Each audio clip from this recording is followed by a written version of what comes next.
So is the first slam dunk a slam dunk or is it a brick? Let's talk about it now.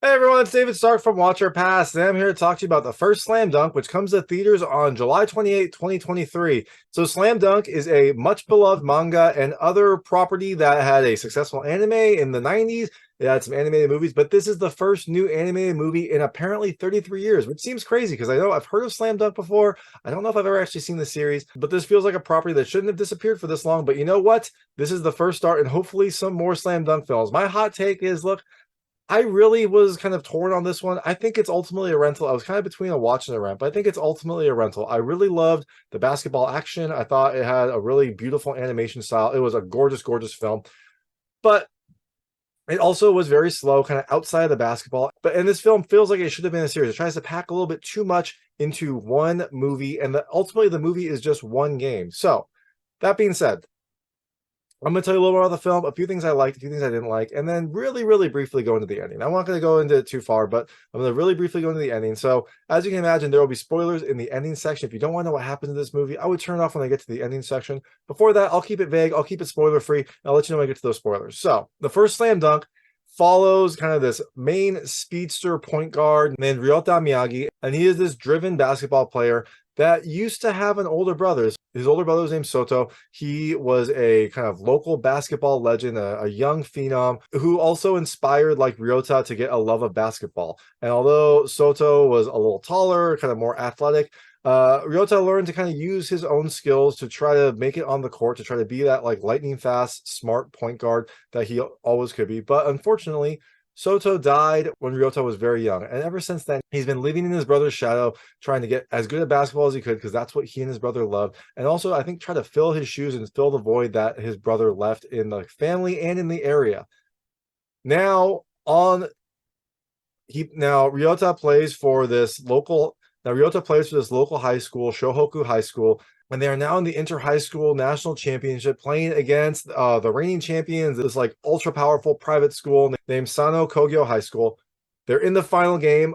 Are they going to be able to do it? Is this kind of like ragtag strange group of basketball players going to be able to overcome the kind of like super athletes of Sona? Well, we have to watch to find out. So, things I liked about this film. The first, I love the animation. It is really, really nice animation. It looks beautiful. It looks great. It has kind of like a cell shading style that makes it feel like it kind of like pops right out of the manga. I love the animation. And it was really well animated for the basketball action, which made it feel fast and exciting. That leads me right to the second thing I love. I loved the basketball. It was fun to see like a basketball anime that pretty accurately kind of represented the sport. Like it had really good animation for some of the strategies. It had really nice, animation for the shots. The net looked gorgeous when it went through. It was just a really, really well done film, and it made the basketball, which is the main draw of this film, look really great. The third thing I love the music, especially towards the end. It gets pretty dramatic towards the end when you kind of like dig into some of the other things going on in Ryota and some of the other players on this team. And when that happens, the music itself kind of builds up into this like really pulled at your heartstrings kind of sports drama moment. And the last thing I love, look, I like the ending. I like the way that this film ended. It felt like a proper end. It felt like an ending that kind of fit with everything that happened. And it was the culmination of the entire film, right? The entire film is essentially one basketball game. The ending is kind of what happens at the end of that game and also what happens to the players after that. So that being said, things I didn't love as much. The first, it's pretty slow. Like outside of the basketball animation, it is a fairly slow movie as it gets into some of like the backgrounds of some of the characters, especially Ryota. And that is interesting, but it wasn't as exciting as being on the court. And so it was weird to have like this kind of like push and pull, this mix of like on the court, you'll find out about them and then you'll get a little bit of their background, which slows down. And then you get a little bit more court action and then you get some background of another character or a different point in Ryota's life. And it really kind of slows the overall film down. And this film is not a short movie. It's about 2 hours long. So to have a bunch of very slow sections really makes this film feel much longer.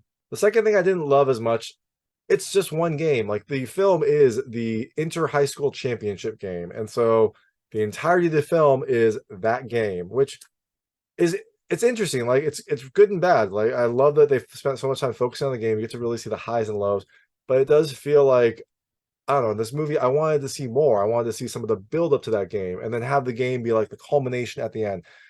I don't think the film doesn't work. The film works the way it is because you start with the game and as it goes on, you learn more about the characters. But I wish that you had a longer journey on the way. You didn't really get to see much of the like team getting to this inter high school championship. You kind of get to see them much younger when they're developing. You get to see some of their first interactions together, but you don't get to see how they got to this game. The third thing I didn't love as much, some of the animation. I just praise the animation, so it's kind of weird that I would then pivot, but some of the animation, especially like the background crowds, look like they're from like a 90s or PlayStation era video game where you've got a bunch of the crowds doing the same thing, like fist pumps, and they look all like they look like the same models and they're just a little bit off. It looks, I'm not sure if it's intentional. It might have been intentional, but it does also look a little cheap, which is weird because the rest of the animation is just gorgeous. It is a beautiful, beautiful film. So it's weird that they would kind of like dial it in or phone it in on some of the background stuff. I think it was probably intentional, but it did feel very off. Maybe it's a reference to like a video game or reference to like the animated show. I'm not sure, but it did look a little strange to me. And the last thing I didn't love as much, I'll call it like the lack of focus. This film is supposed to be kind of focused on Ryota Miyagi, and it is mostly about him, like his background, how he meets all these players, kind of some of their first interactions. But then on the court, Ryota is just, he kind of like falls away as the game progresses. Like some other characters become more prominent towards the end and kind of get a lot more screen time than Ryota. Ryota is a good dribbler. He is not as good of a game general as I would expect when they kind of described him as this really great point guard. And he can't shoot. So like in terms of some of the big drama at the end, it is not that focus on Ryota, which is weird because he is the main character, the one that we're like supposed to be learning the most about. Maybe that's how the manga was. Maybe that's how this whole series develops. But for me, like not having Ryota be the central focus towards the end just felt strange. It felt like we spent so much time learning about him, spent so much time with him, and then at the end, you kind of like saw other players, and other players kind of like had their big moments. So that being said, the first Slam Dunk comes to theaters on July 28th, 2023. I liked it. I thought it was good. I love that there is a well done basketball anime. I really want to see what else comes out from this. I want to see like other Slam Dunk movies and especially a series. I feel like this would have been a much better series than a movie, and it probably already was, which is why they didn't just remake it. But the way that it kind of went in back into the background of the various characters, I felt like those would be great, like single episodes. Like maybe you start with the game and then you have an episode about each of the characters' backstory and where they came from and how they kind of like developed their love of basketball, how they first met, how this team kind of gelled, how they got to the championship, which is really weird because they like are at the championship game and they're not really playing like a team, which you would think would have developed throughout the season. So I think this would have been a much better series. I hope that they do make a series because I would love to watch it. But that is the first Slam Dunk. It comes to theaters on July 28th, 2023. Check it out if you want to. My recommendation is you rent it. Wait till it comes to like streaming on probably Crunchyroll or something like that, or like direct rental or something like that. But if you check it out, let me know your thoughts. Let me know what I got right. Let me know what I got wrong. I'd love to hear your thoughts on this. And also, I'm sure there will be some comments about the original series, which I haven't seen. Let me know about that as well, because I'd love to hear, how this mixes in with the original series and some of the original movies and things like that. So I'm going to really briefly go into the ending. As you can imagine, there will be spoilers in this. If you don't want to know what happens in this film, I would turn it off now because there will be spoilers. So like I said, this is all about the final game between Shohoku and Sano. And it's interesting because they're very different looking players. They're very different looking schools. Shohoku has a red kind of like Bulls style jersey. I wore red, like this is just my normal basketball jersey, but also it's red. So I'm supporting Shohoku. And their players are very interesting looking. They've got, Ryota, who is like a speedster. They've got like a big kind of like center character. They got like a couple like shooting guards, I think, essentially, who kind of look the same, to be honest. And then they've got this redheaded like power forward who is just kind of this do-it-all power forward type player. And that is very different from Seno, who all kind of look the same. They all have like shaved heads. They're all very clean cut. They look different, but they don't have as much personality as Shohoku. They're playing this game. Ryota is leading Shohoku, and then on the Sano side, they have the best point guard in Japan. This like super player, this phenom who can dribble, he can pass, he can shoot, he can basically do everything. Now, will this team be able to overcome it? Well, they do a pretty good job of keeping it even. They actually kind of get up by halftime, so I think they lead by 1 point at halftime. But unfortunately for them, they go on a drought at the start of the second period. Sano switches their strategy to like a full court double team of Ryota, and apparently he can't handle that, which is weird because you'd think a point guard would be able to figure that out. Just pass it to whoever's open. Right? You're being double teamed. Someone is open. You pass it to them. He can't figure it out. He gets flustered. The rest of the team gets flustered, and eventually they get to like a 20-point deficit, which is crazy. The game is basically over, right? Well, maybe not. The coach, who is this like calm, super nice coach, activates Sakaguchi, who is this redheaded like power forward kind of super cocky guy, which is it's interesting because when he tells him like what he has to do, Sakaguchi does something that would probably normally draw a technical foul. He like gets on the like scorer's table and starts yelling at the crowd.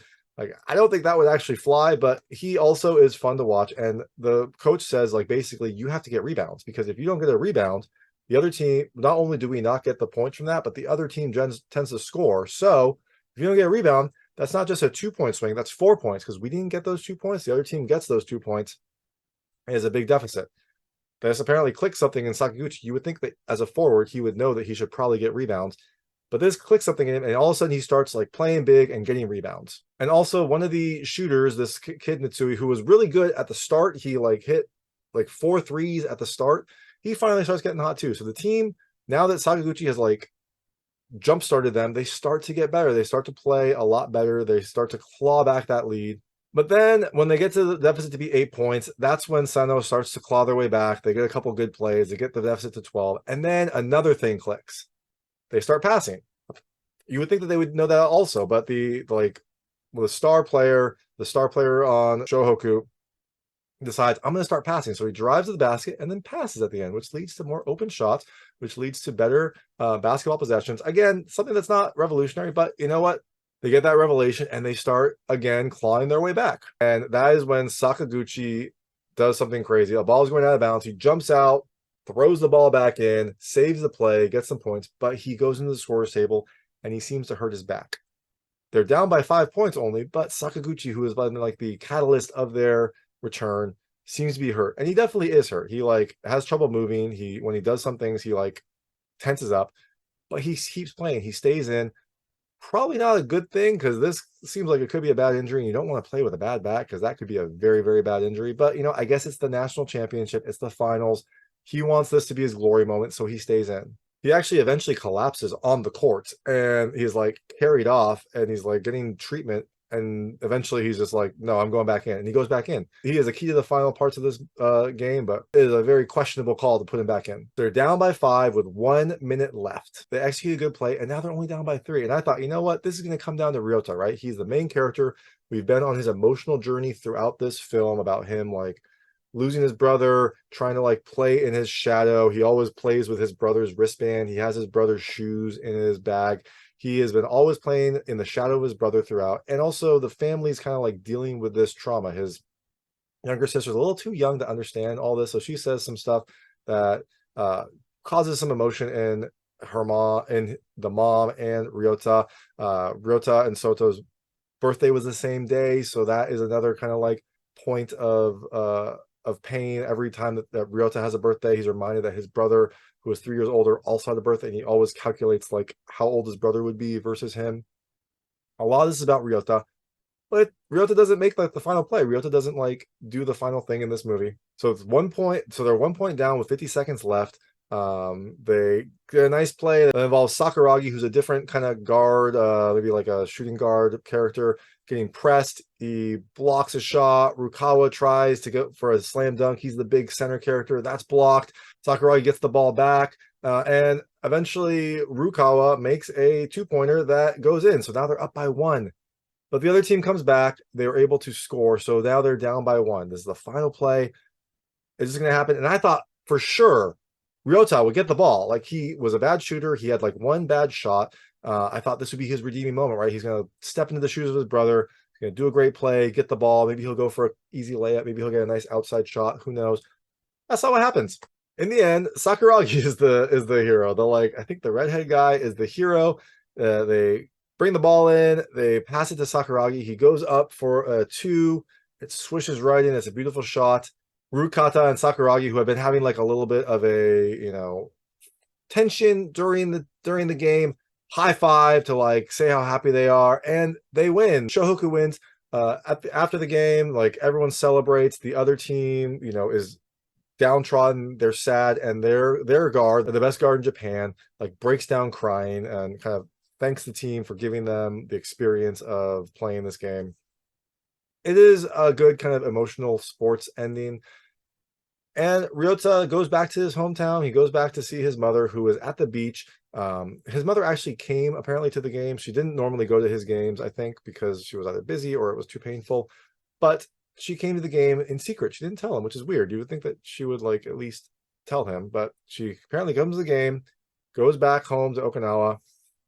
Ryota goes back after the game. He comes and sees his mother. They're very kind of like calm about it. And then that's when his little sister runs up and like gives him a big hug, says, like, you won the game. And Ryota gives his mother the red sweatband that he's been wearing ever since his brother died. And he gives that to his mother. And I think this is symbolically him like shedding that like Soto weight that's been around his shoulders the entire time. He's finally like fulfilled his dream. He has like gotten a championship. He showed that he can play on the court. And I think he's finally done living in his brother's shadow. And there were a lot of scenes coming up where, scouts would be evaluating him like, oh, he's the brother of Soto. And then he would like make a bad play and be like, oh, but he's not his brother. Things like that. Like he's been living in his shadow the entire time. I think finally, now that he's won this championship, now that he's kind of like been the point guard leading the team to this victory, he can get outside of his brother's kind of ambit and be his own person. That's why he gives the wristband to his mother. And it's a happy ending. And after this scene, we get a little bit more. You see that guard from Sano. He's playing, and I think it's a college team. He's definitely playing in the States. There's an American flag. He's suited up. He's playing point guard. He's like leading this team. And you see his opponent, who is Ryota. Ryota is also seemingly playing in college, playing in America. So these two guards are going to meet back up on the court in a different arena. Who will win? Who will be the most successful one? Well, we don't find out because that is the end of that movie. That is the end of the first slam dunk. Like I said, I liked it overall. I think it's ultimately a rental. I really wish it would have been a series. I really wish it would have been like a kind of longer journey. But it is a good movie for what it is. And then also, I think it was after the credits, there was a very short scene where we go to Ryota's house, like his family house, and it zooms in on a table with a bunch of pictures of his brother in there. And that was also really weird. I wondered why there wouldn't be like another picture of Ryota from the national championship, like something like that, something to kind of like show that he is now in this world, but maybe it's just a shrine to his brother. But they zoom in on like the kitchen table or something like that, and there's all these pictures of Soto in there. So that is the first slam dunk. It comes to theaters on July 28, 2023. Check it out if you want to. Let me know your thoughts. Let me know what I got right. Let me know what I got wrong. I'd love to hear people's thoughts, especially if you have more information on the overall series, the manga, the TV show, the other movies. I'd love to hear it all. And thanks so much for watching. If you like this review, please like and subscribe to this channel. It helps me out a lot. Make sure all my new content goes straight to you. Thank you.